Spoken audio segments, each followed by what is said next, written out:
आपने इन दिनों कई बार अधिक मास का नाम सुना है, परंतु क्या आप इस अधिक मास पढ़ने के पीछे का कारण व इसके पीछे की पौराणिक कथा के बारे में जानते हैं? यदि नहीं तो चलिए हम आपको बताते हैं। पुराणों में अधिक मास से जुड़ी बड़ी ही सुंदर कथा सुनने को मिलती है। पुराणों के अनुसार दैत्य हिरण्यकश्यप ने एक बार ब्रह्मा जी को अपने कठोर तप से प्रसन्न कर लिया और उनसे अमरता का वरदान मांगा। चूंकि अमरता का वरदान देना निषिद्ध है, इसीलिए ब्रह्मा जी ने उसे कोई भी अन्य वर मांगने को कहा।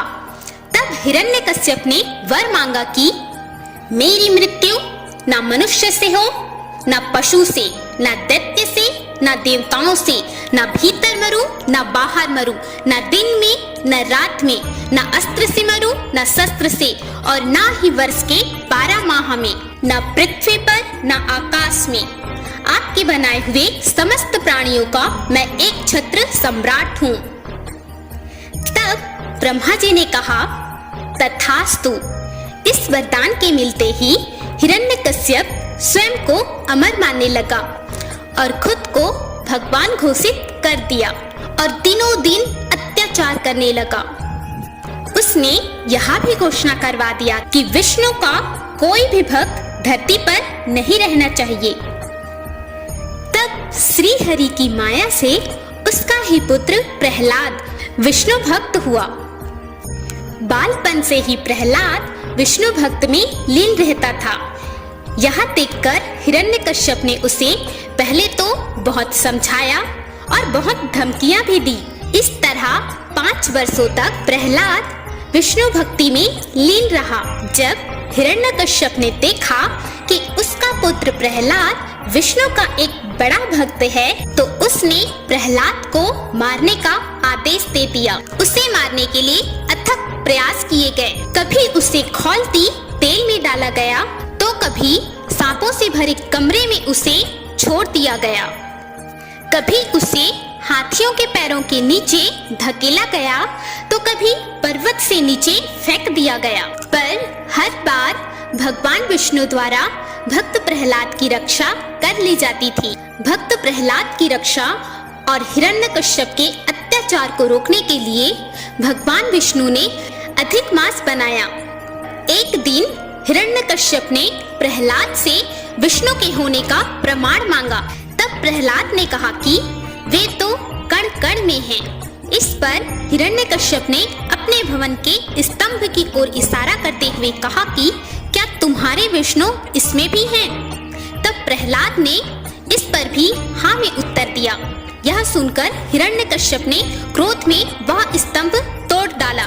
जैसे ही वह स्तंभ टूटा, उसमें से भगवान विष्णु का अत्यंत क्रोधित रूप नरसिंह अवतार में प्रकट हुआ, जिसका आधा शरीर सिंह का तथा बाकी मनुष्य का था। उस नरसिंह अवतार ने हिरण्यकश्यप को उसके भवन के चौखट पर संध्या के समय अपनी गोद में रखकर नाखूनों की सहायता से उसका वध किया। इस तरह उसको मिले वरदान की काट ढूंढकर हिरण्यकश्यप का अंत किया और इस प्रकार अधिक मास बना।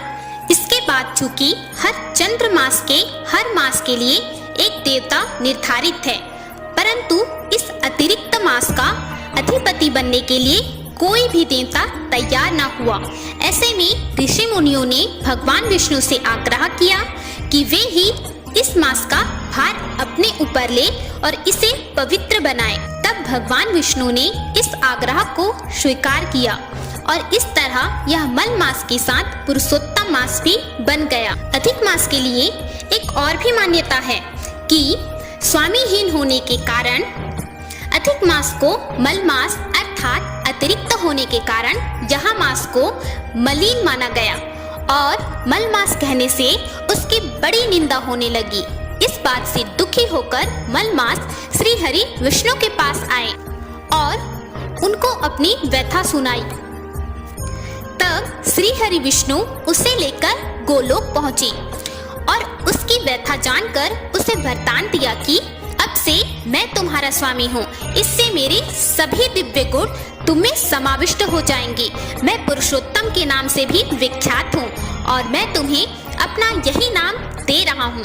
आज से तुम मल मास के बजाय पुरुषोत्तम मास के नाम से जाने जाओगे। इसलिए प्रत्येक तीसरे वर्ष में तुम्हारे आगमन पर जो व्यक्ति श्रद्धा भक्ति के साथ कुछ अच्छे कार्य करेगा उसे कई गुना पुण्य मिलेगा। इस प्रकार भगवान विष्णु ने अनुपयोगी हो चुके अधिक मास को धर्म और कर्म के लिए उपयोगी बना दिया। अतः इस दुर्लभ पुरुषोत्तम मास में स्नान, पूजन, अनुष्ठान एवं दान करने वाले को कई गुना पुण्य फल की प्राप्ति होगी। हर हर महादेव।